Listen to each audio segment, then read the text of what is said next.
গোটা দুনিয়ায় বিভিন্ন রকমের অপরাধ ঘটে চলে প্রতি মুহূর্তে। অপরাধীদের মানসিকতাও হয় বিভিন্ন রকম। আজ যে ঘটনার কথা আপনাদের বলবো, সেখানে অপরাধ সংগঠিত হয়েছিল দল বেঁধে। ঠান্ডা মাথায় সাধারণ মানুষকে ঠকানোর উপায় খুঁজে বের করেছিল একদল অপরাধী। কিন্তু একজন নিজের সততার কারণে সেই দুর্নীতির ফাঁদে পা দেয়নি, বরং তাকে অনেক কঠিন পরীক্ষার মুখোমুখি হতে হয়েছিল। আসুন দেখে নিই আজকের সেই নতুন অপরাধের ঘটনা।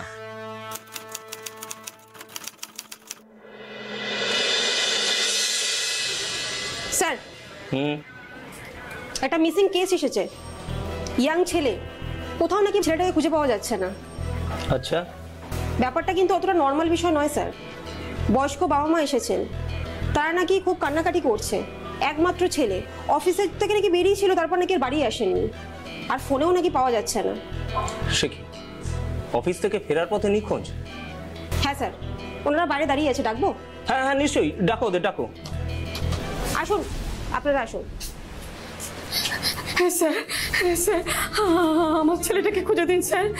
কাল থেকে ওর কোনো খবর পাচ্ছি না। ওর একমাত্র ছেলে স্যার। আপনারা শান্ত হন, শান্ত হন। বসুন বসুন, আপনারা বসুন, আপনাদের সব কথা শুনবো। বসুন, শান্ত হন। কি নাম আপনাদের ছেলে? ওর নাম তনয় বাগচি। ও চাপাডালির কাছে একটা খুব বড় অফিসে চাকরি করতো।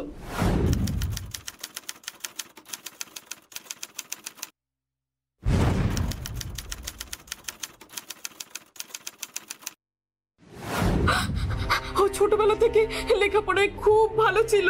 কাল অফিস থেকে বেরিয়েছিল, বাড়িও ফিরছিল, কিন্তু স্যার আর বাড়ি ফেরেনি। আর ফোনে ওকে পাচ্ছি না স্যার। আত্মীয় স্বজন বা বন্ধু বান্ধবের কাছে খোঁজ খবর করেছেন?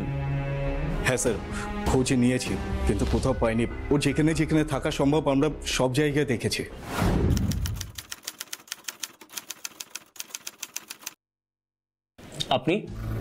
আপনি তনয়ের কে হন? ও আমার শালার ছেলে, মানে তনয়ের মামাতো ভাই। কাল প্রায় মাঝরাত অবধি অনেকক্ষণ অপেক্ষা করার পর যখন দেখলাম তনয়ের কোনো খবর পাচ্ছি না, ফোনেও পাচ্ছি না, তখন আমি ওকে খবর দিই, মানে গৌরবকে। সকাল থেকে ও চারিদিকে খোঁজ খবর নিয়েছে, কিন্তু তনয়ের কোনো খবর পায়নি। কাল অফিস থেকে বেরিয়ে ফোনে কথা হয়েছিল, আমি ওকে ফোন করেছিলাম। আমি জানতাম ওর রাত 9টায় অফিস ছুটি হয়। তখন বলল, অফিস পলিটিক্স ভাই, শুধুমাত্র কাজ করলেই চলে না, এসব হ্যান্ডেল করতে হয় রে। তাজা বলেছিস। মা ফোন করেছে। হ্যালো, হ্যাঁ মা বলো। আরে না না, এই তো জাস্ট অফিস থেকে বেরোলাম।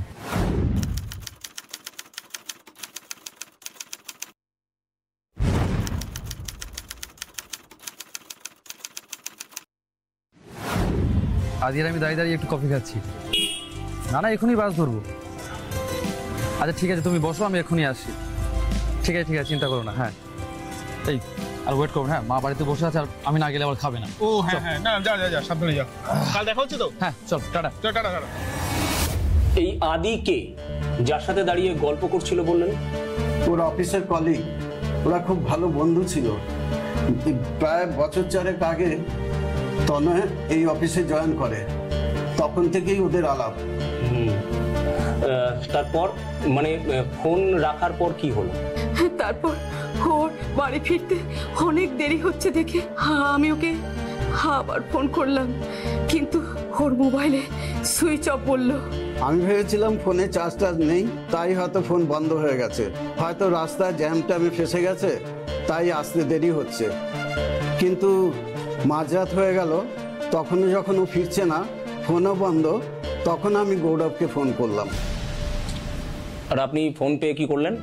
আমিও আগে তনয়কে ফোনে ট্রাই করলাম, কিন্তু সেই একই ফোন সুইচ অফ।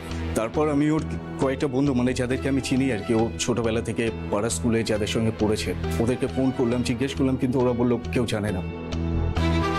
তারপর আজ সকালে আমি ওর অফিসে ফোন করি খোঁজ নেওয়ার জন্য, ওরাও বললো জানে না, কাল রাতে শিফট শেষ হওয়ার পরে যে যার টাইমে বেরিয়ে গেছে, এটাই বললো। ওই আদির সঙ্গে যোগাযোগ করেনি? হ্যাঁ করেছিলাম, আমি অফিস থেকে ওর নাম্বারটা জোগাড় করে ওকে ফোন করেছিলাম। ও শোনা মাত্রই বেশ অবাক হয়েছিল। ও নাকি খোঁজখবর নিয়েছিল ফোন করে, কিন্তু কোথাও কোনো ট্রেস আমরা না পেয়ে বাধ্য হয়ে থানায় এসেছে। স্যার, তনয় আমাদের একমাত্র ছেলে, কম্পিউটার ইঞ্জিনিয়ারিং করেছিল, বাইরে থেকে অনেক চাকরির অফার পেয়েছিল, কিন্তু ও যায়নি শুধু আমাদের কথা ভেবে। ওই ছেলের যদি কিছু হয়ে যায় আমরা কি করে বাঁচবো স্যার? স্যার, আপনারা তো সব পারেন স্যার, আমার ছেলেটাকে খুঁজে এনে দিন স্যার। ও যে আমার একমাত্র সন্তান, ওকে ছাড়া আমরা বাঁচবো কি করে স্যার? শুনুন, আপনারা টেনশন করবেন না, আমরা তনয় মোবাইল নম্বর ট্র্যাক করার চেষ্টা করছি, তারপরে আর যা যা করার আমরা সব করব, ঠিক আছে? আপনারা আপাতত বাড়ি যান, আর হ্যাঁ, যাওয়ার আগে তনয়ের ছবি আর ডিটেলসটা একটু দিয়ে যাবেন। রেণুকা, তুমি ওনাদের থেকে তনয়ের ছবিটা আর ডিটেলসটা একটু নিয়ে নাও, আর তনয়ের মোবাইল লোকেশনটা একটু ট্র্যাক করার ব্যবস্থা করো তো। Okay sir. যান, ওনার সাথে যান। আসুন।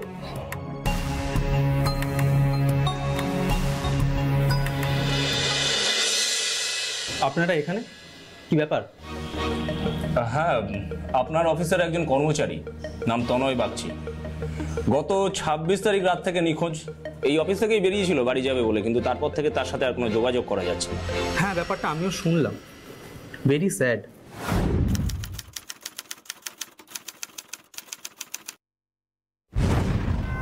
তনয় খুব ব্রিলিয়েন্ট আর ট্যালেন্টেড ছেলে ছিল, ও তো আমাদের অফিসের মেন সার্ভিস ইঞ্জিনিয়ারও ছিল। আপনারা ওর ব্যাপারে খোঁজ নিতে এসেছেন? সরি অফিসার, আমরা কিছুই বলতে পারবো না। কেন? তনয় এখানে কি কাজ করতো, এই অফিসে কি কাজ হয়, এগুলো তো বলতে পারবেন। ও শিওর শিওর, ওয়াই নট। আমরা বিভিন্ন ব্যাংকের যে সার্ভার হয় তার মেনটেনেন্স আর সিকিউরিটিটা দেখি। তনয় সফটওয়্যার ইঞ্জিনিয়ার হিসেবে 4 বছর আগে আমাদের অফিসে জয়েন করেছিল। ও বেসিক্যালি সার্ভার সিকিউরিটিটা দেখতো। আচ্ছা, এমন ট্যালেন্টেড একটা ছেলে হঠাৎ হারিয়ে গেল, আপনারা কোনো স্টেপ নেবেন না? আমরা কি করতে পারি বলুন? তনার সাথে আমার ভালো সম্পর্ক ছিল, আর যখন বিষয়টা পুলিশ দেখছে ভরসা রাখতে পারি, নিশ্চয়ই ওর খোঁজ পাওয়া যাবে। ততদিন আমরা ওর জন্য ওয়েট করব। কি করব বলুন অফিসার? আমাদেরকেও তো খেটে খেতে হয়, না হলে অন্য কাউকে নিতে হবে। অফিসে কোনো গোলমাল, তনয়ের কোনো শত্রু, মানে আপনার কোনো সন্দেহ যে তনয়ের কেউ ক্ষতি করতে পারে বলে? দেখুন, কর্পোরেট সেক্টরে সবাই সবার শত্রু, সবার মধ্যেই রেষারেষি চলতেই থাকে।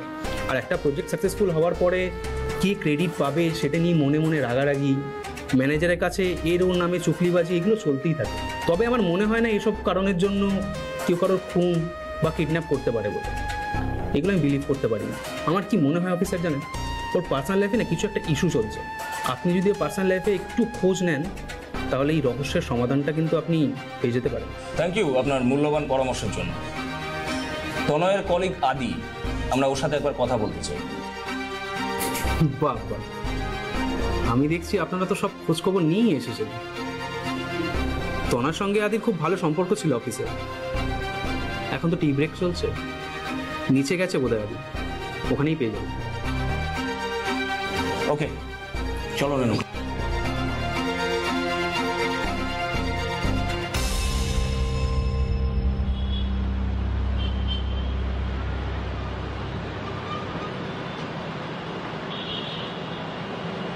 আপনাদের মধ্যে আদিদেব কে আছেন?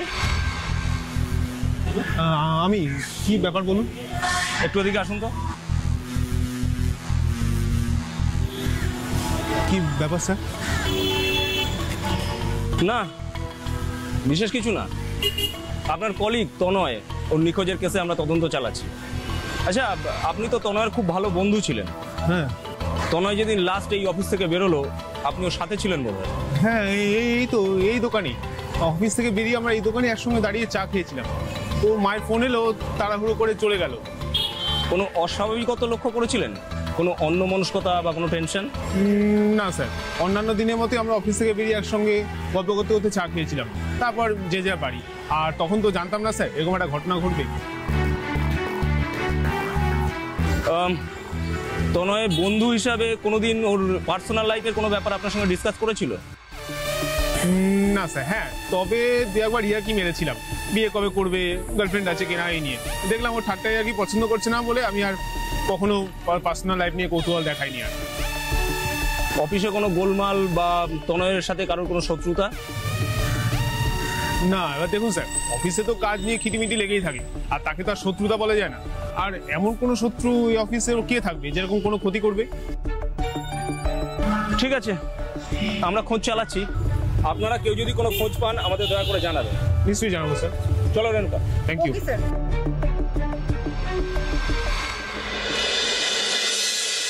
স্যার, তনয়ের মোবাইলের লাস্ট লোকেশন দেখাচ্ছে চাপাডালি বাস স্ট্যান্ডের আশেপাশে। তারপর থেকে কিন্তু লোকেশনটা ট্রেস করা যায়নি স্যার। তাহলে কোনোভাবে ওকে কি ওখান থেকে অপহরণ করা হয়েছিল? হতেই পারে, বাসে করেই হয়তো বাড়ি ফিরতো। বাড়ি ফেরার পথে কিছু একটা ঘটেছে এটা নিশ্চিত। কিন্তু রেণুকা, প্রবলেম হলো এখন চাই একটা ক্লু যেটা ধরে আমরা এগোতে পারবো। হ্যাঁ স্যার, ঠিক বলেছেন। আমি তো হাসপাতাল, মর্গ, অ্যাক্সিডেন্ট রেকর্ড সমস্ত কিছুই চেক করলাম, কিন্তু কোনো দিক থেকেই কোনো কিছু পেলাম না স্যার। একটা ট্যালেন্টেড ইয়াং ছেলে, অথচ দেখো এমন কোনো বড়লোক বাড়ির ছেলেও নয় যে কেউ ওকে অপহরণ করবে। একটা জিনিস মনে হচ্ছে স্যার, কোনো সম্পর্ক ঘটিত কেস নয় তো? মানে যেরকম প্রেমে দাগা ঠাকাকে কিছু হয়েছিল। আত্মহত্যা বলছো? তাহলে তো ডেড বডি পাওয়া উচিত ছিল।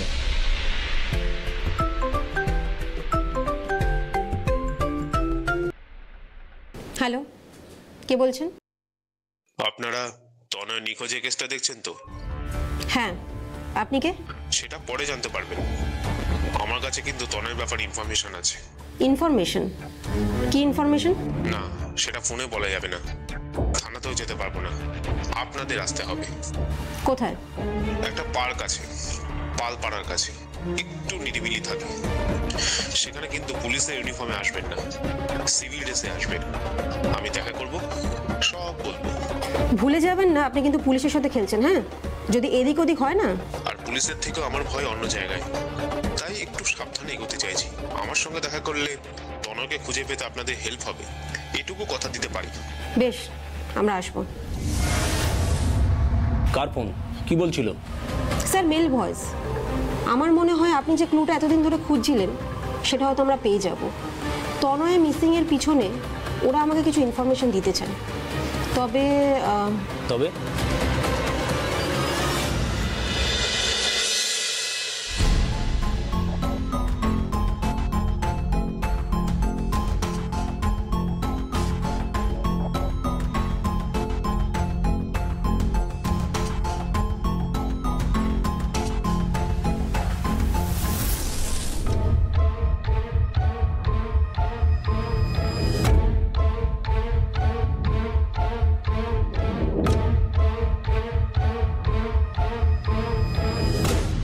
চলে যাচ্ছেন নাকি?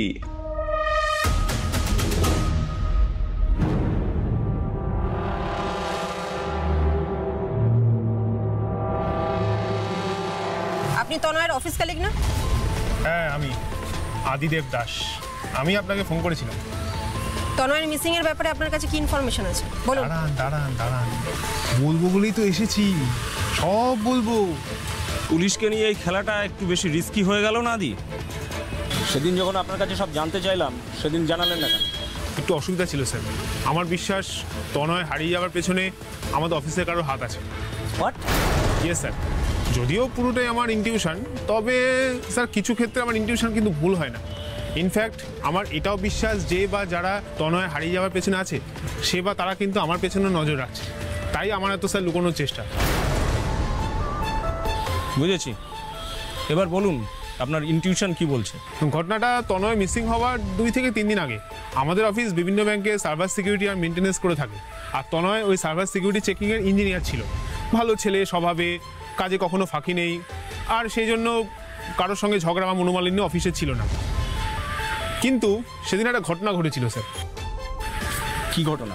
ঘটনাটা তনয় মিসিংয়ের ঠিক 2 দিন আগে। একদিন বিকেলে ম্যানেজার তনয়কে ওনার নিজের কেবিনে ডেকে পাঠালেন, আর আমি সেই সময় কেবিনের পাশ দিয়ে যাচ্ছিলাম। হঠাৎ আচমকা শুনতে পেলাম, তুমি এরকম করতে পারো না তনয়, আই ওয়ার্ন ইউ। তুমি কোন সাহসে ক্লায়েন্টকে কল করেছিলে? হ্যাঁ, উইথাউট মাই পারমিশন? যা প্রবলেম হয়েছে এখান থেকেই সলভ করা যেত। এই কারণের জন্য জানো তুমি তোমার চাকরিটা চলে যেতে পারে। তোমার যেটুকু কাজ সেটা তুমি মন দিয়ে করো, তোর বয়রে মাথা গলাতে যেও না কিন্তু। সরি স্যার, আমি কিন্তু প্রবলেমটা আপনাকে আগেও বলেছিলাম, আপনি বলেছিলেন যে আপনি প্রবলেমটা দেখবেন, কিন্তু যখন দেখলাম যে প্রবলেমটা সলভ হয়নি তখন একান্তই বাধ্য হয়ে আমাকে ক্লায়েন্টকে কলটা করতে হচ্ছে। লিসেন তো নয়, এই প্রবলেমটা সলভ করার দায়িত্ব তোমার নয়, তুমি তোমার কাজটা মন দিয়ে করো। আর আমার কাজটা কীভাবে কখন ভালো মতন করতে হয় সেটা আমি জানি। কোম্পানি শুধু শুধু আমাকে ম্যানেজার পোস্টে রেখে দেয়নি, তোমার চাকরিটা যাবেই। তুমি তোমার রেজিগনেশন লেটারটা কিন্তু রেডি রেখো। আবারও বলছি সরি স্যার, আমি তো নিজে থেকে রেজিগনেশন দেবই না, বরং আপনাকে যদি আমার চাকরি থেকে তাড়াতে হয় তাহলে আপনাকে আমার অফিস থেকে বার করে দিতে হবে এবং তার প্রপারলি কারণ দেখ, এমনি থেকে তো আমি যাব না।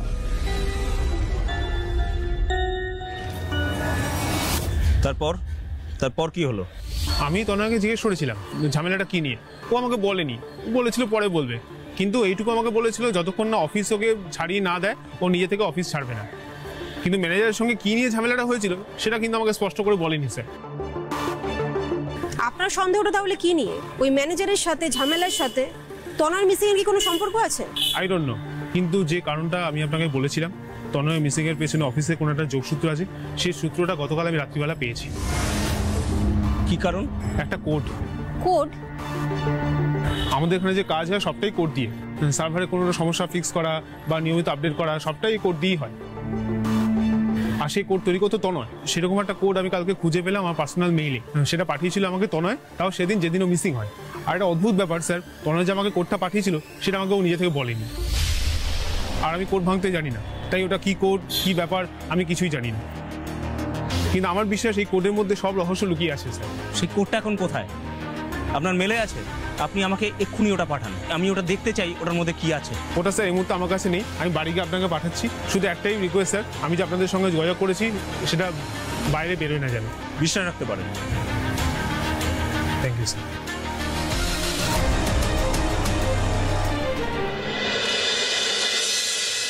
স্যার, ব্যাপারটা অদ্ভুত লাগছে না? এমন কি হতে পারে অফিসের কোনো শত্রুতার জন্য ছেলেটা পুরো নিখোঁজ হয়ে গেল? আজকের দিনে কোনো কিছুই আশ্চর্য নয় রেণুকা। যদি ধরেও নি স্যার যে অফিসে কোনো গন্ডগোল হয়েছে, মানে ওই ম্যানেজারের সাথে হয়তো তনয়ের কোনো ঝামেলা হয়েছিল, তাহলে তনয়ের মিসিং কেসের পেছনে মূল কারণ তো ওই ম্যানেজার, তাই না? তুমি ঠিক পথেই ভাবছো রেণুকা, তবে সমস্যাটা হলো হাতে কোনো শক্ত প্রমাণ না পেলে তুমি কিন্তু ম্যানেজারকে চার্জ করতে পারো না। আর এই আদি ছেলেটা ধরে নিলাম ও তনয়ের ভালোই চায়, কিন্তু ও যে সব সত্যি কথা বলছে সেটা কিন্তু পরখ করে দেখবার মতো ব্যাপার। স্যার, আদি বলে ছেলেটি তো বলেছিল একটা কোড পাঠাবে, কিন্তু এখনো তো কোনো কোড পাঠালো না। ধৈর্য ধরতে হবে রেণুকা, ধৈর্য ধরতে হবে, ধৈর্য চাই এসব কেসে। তবে একটা কথা ঠিক, তনয়ের মিসিং এর পেছনে যদি কোনো ক্লু লুকিয়ে থাকে সেটা আছে ওর অফিসেই। কিন্তু স্যার, আদি বলে ছেলেটাকে কিন্তু একদম আমার ভরসা হচ্ছে না। আমার মনে হয় তনয় মিসিং এর পিছনে ওর কিন্তু হাত আছে।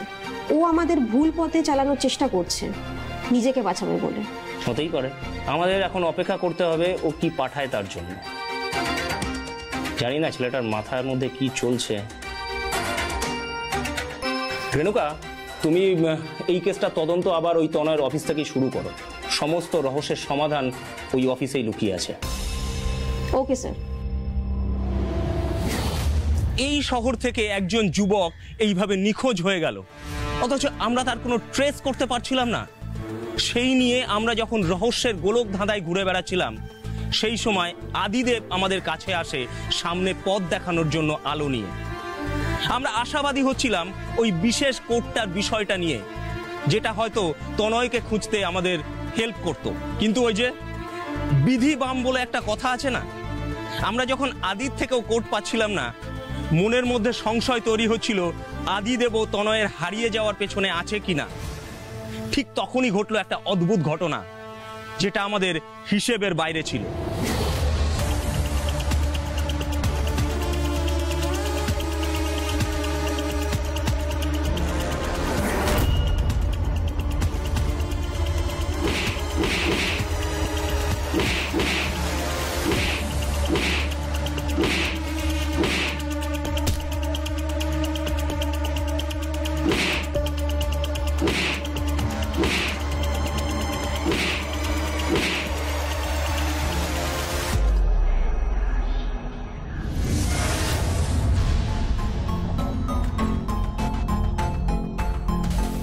ও মাই গড স্যার, এটা তো আদিদেব। তনয় সেই অফিস কলিগ। হ্যাঁ, তুই কি শর্ত?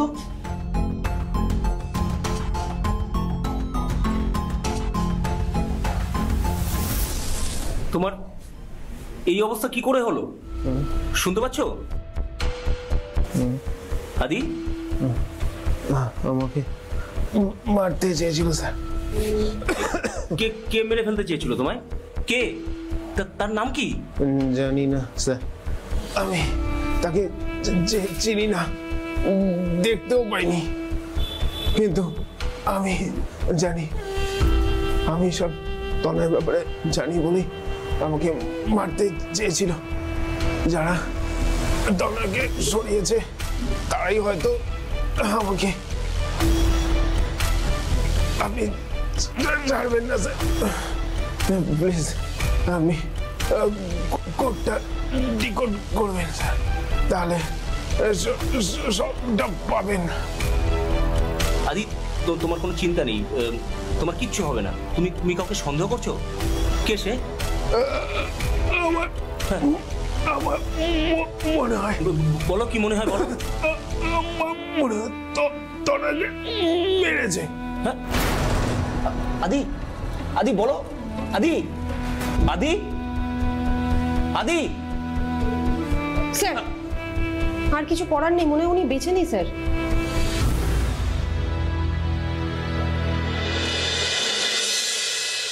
এইভাবে কেসটার মোড় ঘুরে যাবে একদম ভাবিনি স্যার।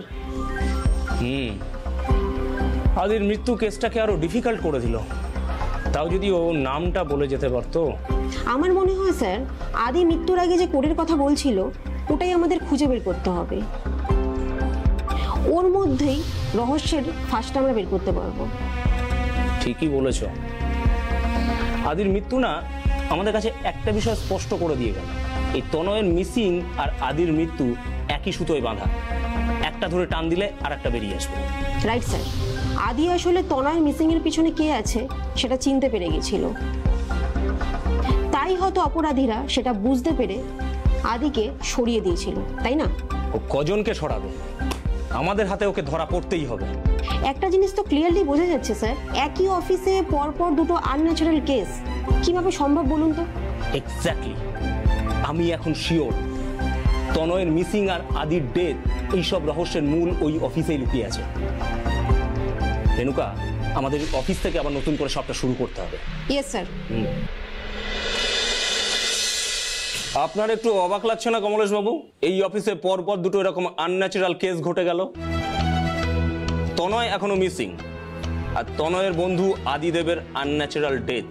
অবাক তো লাগছেই অফিসার, কিন্তু কি বা করা গেছে আমার বলুন তো? আপনি নিশ্চয়ই ঘটনার জন্য আমাকে দায়ী করবেন না? দায়ী তো তখন করবো যখন প্রমাণ পাবো। তবে এই অফিসে এমন কিছু ঘটেছিল যেটার কারণে পরপর দুটো এমন ঘটনা ঘটলো। এই দুটো ঘটনার সঙ্গে আমার অফিসের কোনো লিঙ্ক নেই অফিসার। এই অফিসে কি কাজ হয় সেটা খুব শিগগিরই আমাদের হাতের নাগালে চলে আসবে। আচ্ছা, আপনার সাথে তনয়ের যে ঝামেলা হয়েছিল, মানে আপনি যে তনয়কে চাকরি থেকে রেজিগনেশন দিতে বলেছিলেন, সেটা কেন? রেজিগনেশন? আমি কই না তো। আমার এরকম এফিশিয়েন্ট এমপ্লয়িকে আমি কখনোই রেজিগনেশন দিতে বলবো না। আর কোথা থেকে পান এসব বাজে খবরগুলো?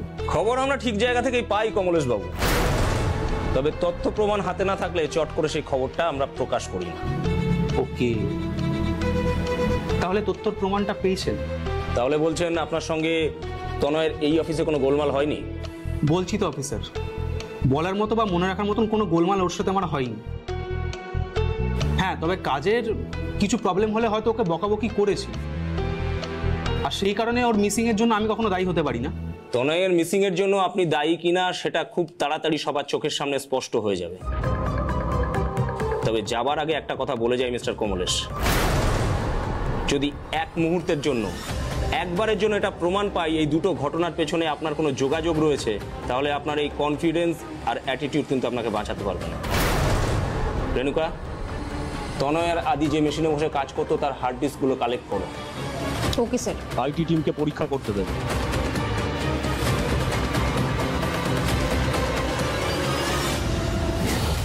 আদির যে এমন এক পরিণতি হতে পারে এমনটা আমরা কল্পনাও করিনি। যদিও আমাদের মনে করা উচিত ছিল আদি যখনই লুকিয়ে আমাদের সঙ্গে দেখা করতে চেয়েছিল বা লুকিয়ে আমাদের ইনফরমেশন দিচ্ছিল তখনই আমাদের আরো বেশি সাবধান হওয়া উচিত ছিল। আদির মৃত্যুতে আমাদের তদন্ত গতিপথ হারিয়ে আবার একই জায়গায় এসে দাঁড়ালো। কিন্তু এরপর আমরা আমাদেরই নিজেদের খুঁজে বের করা রাস্তাতে পেয়ে গেলাম সেই কাঙ্ক্ষিত সূত্র বা ক্লু, যা এই কেসে এতদিন আমাদের অধরা ছিল। এমন একটা ক্লু যা আমাদের অপরাধী অবধি পৌঁছানোর রাস্তা দেখিয়ে দিল। হ্যাঁ স্যার, হ্যাঁ, ওকে স্যার। স্যার আমরা চেষ্টা করছি স্যার। হ্যাঁ, আমরা আসলে মানে ইনভেস্টিগেশন চলছে আমাদের। Okay sir, thank you. Renuka, তনয়ের মিসিং কেসটা উপর মহল অবধি পৌঁছে গেছে। এসপি সাহেব ফোন করেছিলেন, কেসের রিপোর্ট জানতে চাইছিলেন। সাইবার টিমের রিপোর্টটা রেডি হয়ে গেছে স্যার। উনি একটু পরে আপনাকে কল করে সমস্ত ডিটেলসটা দেবেন। ওকে। হ্যালো, আমি অরুণ বলছি সাইবার টিম থেকে। হ্যাঁ হ্যাঁ, বলুন বলুন। আপনার পাঠানো মেশিন আর হার্ড ডিস্কটা পরীক্ষা করে যা দেখলাম, আমার তো চোখ কপালে উঠে গেছে মশাই। মেশিনটা পরীক্ষা করে কি দেখলেন? তনয়ের মেশিন দেখে অনেকগুলো কোড গেছিল এক্স ব্যাংকে। X bank? হ্যাঁ, তনয়ের অফিসের ক্লায়েন্ট তারাই। এই এক্স ব্যাংকের সার্ভার সিকিউরিটি আর মেইনটেনেন্স দেখাশোনা তনয়ের অফিস করতো। আচ্ছা, এই কোডের ব্যাপারটা কি বলুন তো? দেখুন, যেমন আমরা মেসেজ পাঠাই মোবাইলে, সেরকম সফটওয়্যারকে নির্দেশ দেওয়া হয় কতগুলো কোড তৈরি করে। অর্থাৎ সফটওয়্যার কাজ কিভাবে করবে সেটা বলা হয় কোডগুলো দিয়ে। তনয় এই কোড তৈরি করত। তনয় ওর মিসিং এর আগের দিন এমন কিছু কোড পাঠিয়েছিল ব্যাংকের সার্ভারে যাতে ব্যাংকের অনেকগুলো অ্যাকাউন্ট ফ্রিজ হয়ে যায়। হঠাৎ এমন কেন করলো তনয়? কারণ ওই অ্যাকাউন্টগুলোর মাধ্যমে বেহিসাবি টাকা পয়সার লেনদেন হচ্ছিল অনেকদিন ধরে। অ্যাকাউন্টগুলো সব নকল বা জাল। আমি খোঁজ নিয়ে জেনেছি। My god, it's a big scam. Exactly. Tanay যেহেতু সাইবার সিকিউরিটি দেখতো, তাই অনায়াসে ব্যাংকের এই সার্ভারের মাধ্যমে কোথায় কিভাবে লেনদেন হচ্ছে সেটাও দেখতে পেত। কোনো কারণেও নিশ্চয়ই ওই অ্যাকাউন্টগুলোর অ্যাক্টিভিটি দেখে সন্দেহ করে আর সেগুলো ফ্রিজ করে দেয়। এমনকি আরও একটি মেশিন যেটা আপনি পরীক্ষা করতে বলেছিলেন। হ্যাঁ স্যার, তনয়ের কালিগ আদিদেবের মেশিন ওটা। ইয়েস, আদিদেব। ওর মেশিনে এই কোডগুলো পাঠিয়ে রাখে। আমার মনে হয় এই স্ক্যামটা বুঝতে পেরে ও যে এটা আটকাচ্ছে তার একটা সাক্ষী রাখতে চেয়েছিল। কিন্তু তনয় এটা নিজে থেকে করতে গেল কেন? ও তো পুলিশকে জানাতে পারতো, ও ব্যাংকে জানাতে পারতো। ওয়েল, এই প্রশ্নগুলোর উত্তর খোঁজা আপনাদের কাজ। আমার যা কাজ ছিল আমি তা করে দিয়েছি। একটা বড় মানি লন্ডারিং এবং স্ক্যাম আছে এই মিসিং ডেথ কেসের পেছনে। এবার কে বা কারা তাতে জড়িত আপনাদের খুঁজে বার করতে হবে। Thank you very much. Renuka, এতটা পথের হদিশ যখন পেয়েই গেছি, তখন বাকিটা ঠিক খুঁজে বার করে নেব। তুমি এক্স ব্যাংকের ম্যানেজারকে এক্ষুনি থানায় তুলে নিয়ে এসো, ইন্টারোগেট করতে হবে। যাও। Okay sir.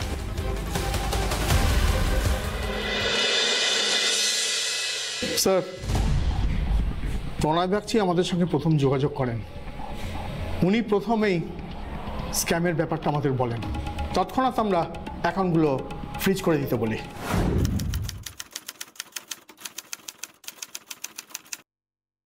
আপনি কি জানেন এই ঘটনার পর থেকে Tanay Bagchi missing? What? I have no idea.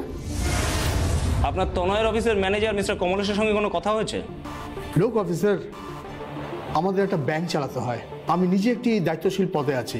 খুব প্রয়োজন না হলে আমরা ভেন্ডারের সঙ্গে কথা বলি না। মানে ভেন্ডারের সঙ্গে কথা বলার কোনো প্রয়োজন হয় না। কিন্তু যেখানে এরকম একটা স্ক্যাম হয়েছে, এত কোটি কোটি টাকা এদিক থেকে ওদিক হয়েছে, সেখানে আপনার একটা ভূমিকা থাকা স্বাভাবিক। আপনি কি বলতে যাচ্ছেন অফিসার? আপনার ব্যাংক থেকে এত বড় একটা স্ক্যাম চললো আর আপনি এতদিন কিছু জানতে পারলেন না? লিসেন অফিসার, এই ব্যাপারটার অলরেডি ইনভেস্টিগেশন চলছে। আপনার ওপর মহলের অফিসাররা এই কেসটা তদন্ত করছে। আপনি খোঁজ নিয়ে দেখতে পারেন। যেখানে এই স্ক্যামের কারণে দুটো প্রাণ নিয়ে টানাটানি হয়ে গেছে, সেখানে আমাকে একটু বিষয়টা তো দেখতে হবেই বই কি। আপনি কি বলতে চাইছেন? আমি দুজনকে মেরেছি? বলছি না, আমরা খুঁজছি তনয়ের মিসিং আর আদির মৃত্যুর পিছনে যারা দায়ী আপনি তাদেরকে খুঁজে পেতে হেল্প করবেন আমাদের। দেখুন, আমি নিজেই ভালোভাবে কিছু জানি না, তো আপনাদের আমি কি হেল্প করব? স্ক্যামটা কিভাবে হলো? আমি সত্যি কথা বলছি, আমি কিচ্ছু জানি না, আমার কোনো আইডিয়া নেই। জানেন মিস্টার রক্ষিত, আপনি জানেন আপনার ব্যাংক থেকে এত বড় স্ক্যাম চললো আর আপনি এতদিন ধরে কিছুই জানতে পারেননি? আপনারা কেন আমার কথা বিশ্বাস করছেন না? আমি কিচ্ছু জানি না।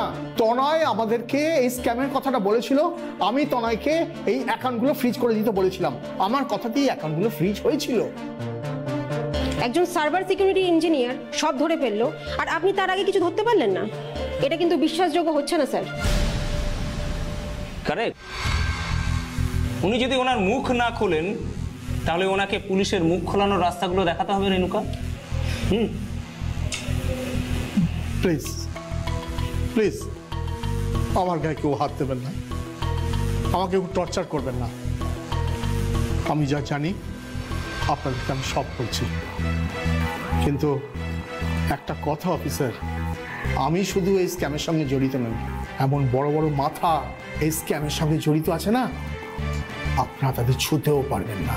অপরাধীদের সঙ্গে ছোঁয়াছুঁয়ি খেলার ট্রেনিংটা আমাদের নেওয়া আছে মিস্টার রক্ষিত, আপনি ওসব নিয়ে ভাববেন না। আপনি আসল গল্পটা বলুন তো, কিভাবে হতো স্ক্যাম? আপনারা নিশ্চয়ই সামতারা গ্রুপের নাম শুনেছেন, খবরে কাগজেও পড়েছেন। এই গ্রুপের অনেক মিথ্যে জাল ফোন নাম্বার আছে, অনেক জাল অ্যাকাউন্টও আছে। এরা ডিজিটালের মাধ্যমে গ্রাহকদের কাছ থেকে মোটা অঙ্কের টাকা হাতিয়ে নিত, সেই টাকার আর কোনো ট্রেস পাওয়া যেত না।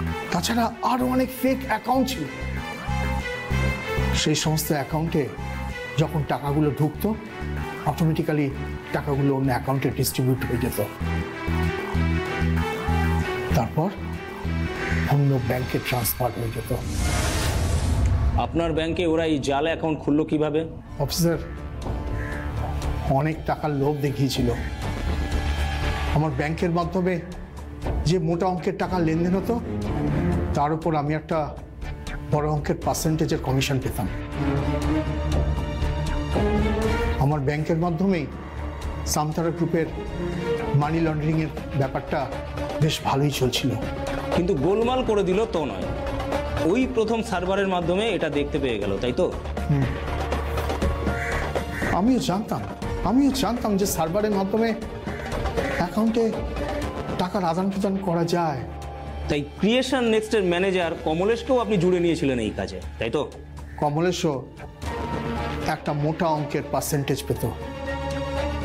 তবে সেদিন তনয় যখন আমাকে এই স্ক্যামের কথাটা বলেছিল না, সত্যি বলছি আমি খুব ভয় পেয়ে গেছিলাম।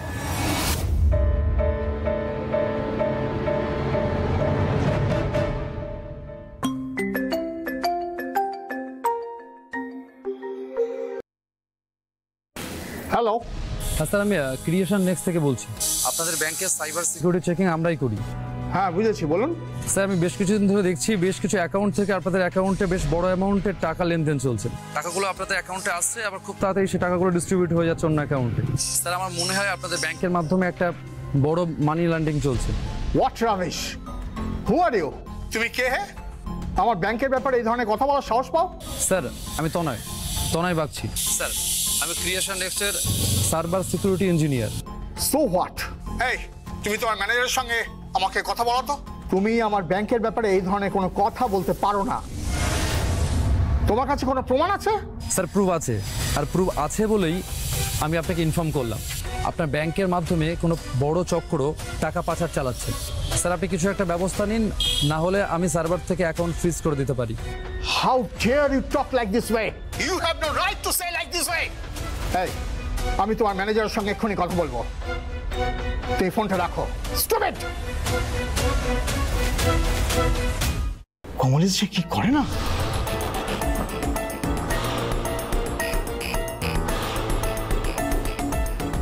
হ্যালো কমলেশ, তুমি ভাই কাকে অফিসে তোমার এমপ্লয়ি হিসেবে রেখেছো বলো তো? কে তনয় না তনয় বাগচি আমাকে ফোন করে বলছে যে আমার ব্যাংকে মানি লন্ডারিং এর ব্যাপার চলছে, আমার অ্যাকাউন্ট নাকি ফ্রিজ করে দেবে। Who is he? শোনো কমলেশ, আমি কোনো কথা শুনতে চাই না। তুমি এই ছেলেটির সঙ্গে কথা বলো and take the serious action. যদি এই ব্যাপারটা পাঁচকান হয় না, আমি তো ফাঁসবই, তুমিও রক্ষা পাবে না, তুমিও ফাঁসবে। So take it very seriously and take the action. Understood? তারপর যে কি হয়ে গেল অফিসার, আমি নিজেও ঠিক জানি না। তনয় মিসিং হয়ে গেল, কমলেশের অফিসের ওই ছেলেটাও মার্ডার হয়ে গেল। এই সমস্ত ঘটনার পেছনে কমলেশ যে আদৌ জড়িত আছে, এই ব্যাপারটা আমি ঠিক নিজেও বুঝতে পারিনি। কিন্তু কমলেশ ছাড়া আর কে করবে? আপনার কথায় কমলেশ তনয়কে হুমকি দিয়েছিল চাকরি খেয়ে নেবার, কিন্তু তনয় হাল ছাড়ার পাত্র ছিল না মিস্টার রক্ষিত। না, ও ভীতু ছিল, ও সততার জোরে লড়াইটা করেছিল ওই নিরীহ মানুষগুলোকে বাঁচানোর জন্য, যাদের ঠকিয়ে তাদের কষ্টের পয়সা ওই সামতারা গ্যাং হাতিয়ে নিয়েছিল। আর সেই জন্যই তনয়কে এইভাবে হারিয়ে যেতে হলো। আমি তনয়ের মিসিং এর ব্যাপারে, আদিদেবের মার্ডারের ব্যাপারে কিচ্ছু জানি না। আমি এসব সত্যি কিচ্ছু জানি না। আমি এসব কিছু করতে বলিনি। আপনি বলেছেন মিস্টার রক্ষিত, আপনি বলেছেন, আপনি কমলেশকে তনয়ের বিষয়টা দেখতে বলেছেন, ঘুরিয়ে সিকিউরিটি সার্ভার থেকে সরাতে বলেছেন। আপনার শাস্তি কেউ আটকাতে পারবে না মিস্টার রক্ষিত। জেলে যাওয়ার জন্য আপনি তৈরি হন। এই নিয়ে যাও ওনাকে।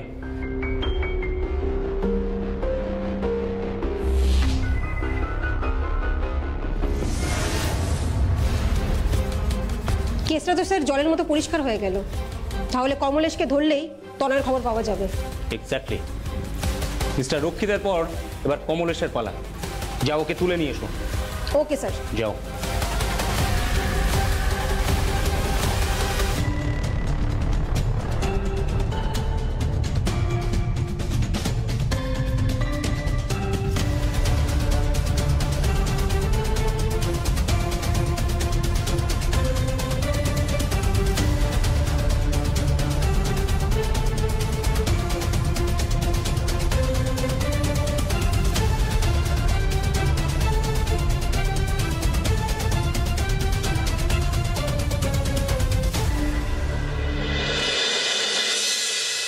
স্যার, আমরা যাওয়ার আগে কমলেশ গা ঢাকা দিয়েছে। আমি ওর মোবাইল লোকেশনটা ট্র্যাক করতে বলেছি। আশা করছি খুব তাড়াতাড়ি ওকে ধরে ফেলতে পারবো।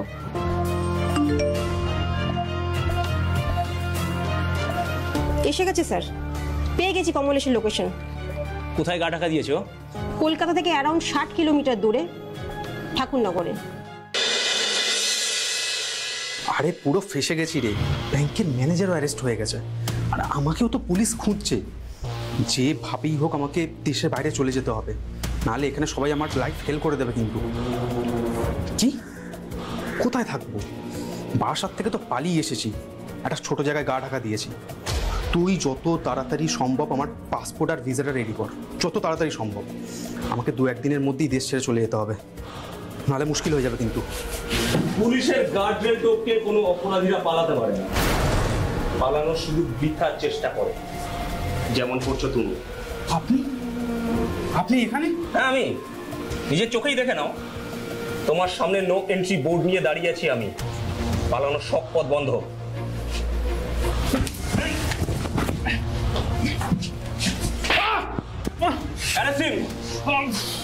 না না, ছাড়ো না, ছাড়ো, নিয়ে যাও ওকে।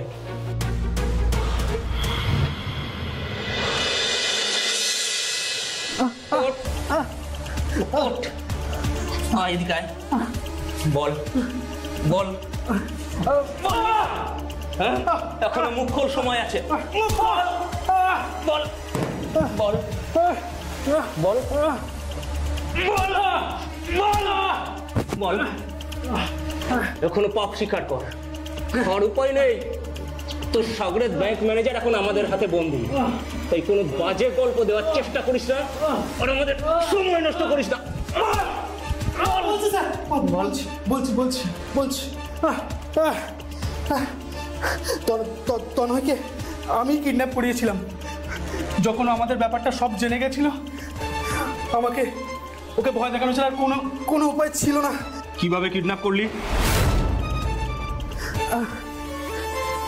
আমার ফিট করা লোক ওর উপর নজর রেখেছিল। ও একই রাস্তা দিয়ে বাড়ি ফিরতো, একই বাস স্ট্যান্ড থেকে বাসে উঠতো। আর সেদিন আমার লোক দিনকাল কি পড়েছে বুঝলেন দাদা, আজকাল কোনো মানুষকে বিশ্বাস করা যাবে না। কেন, কি হলো আবার? আর দেখুন, একটা কোল্ড ড্রিঙ্কস কিনেছিলাম, আমার মতো মানুষকেও ঠকিয়ে দিল। তাই নাকি? হ্যাঁ, দেখুন মনে হচ্ছে স্প্রে হয়ে গেছে। একটু খেয়ে দেখুন তো। না না, আমি খুব একটা কোল্ড ড্রিঙ্কস আর একটু শুকিয়ে দেখুন না, একটু শুকে দেখুন, শুকে দেখুন, একটু শুকে দেখুন।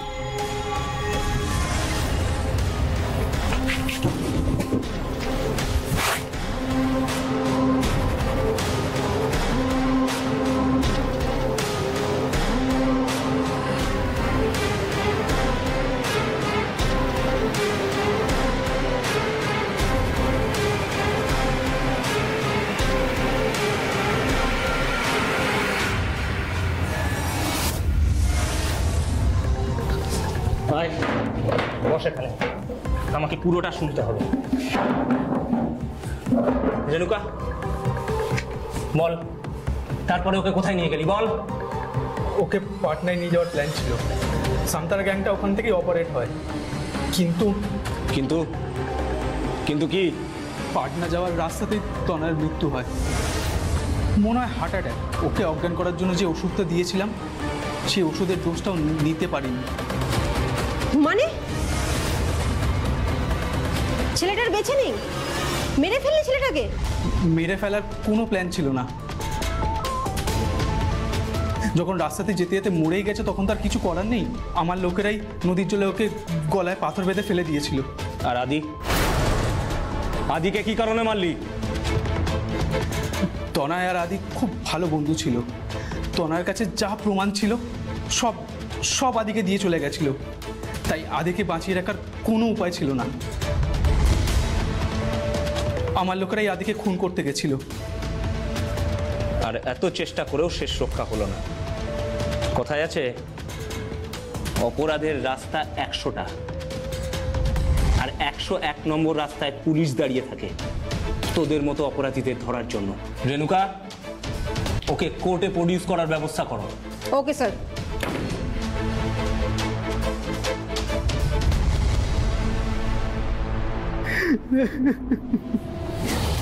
সততার মূল্য চোকাতে কিভাবে দুটো প্রাণ চলে গেল।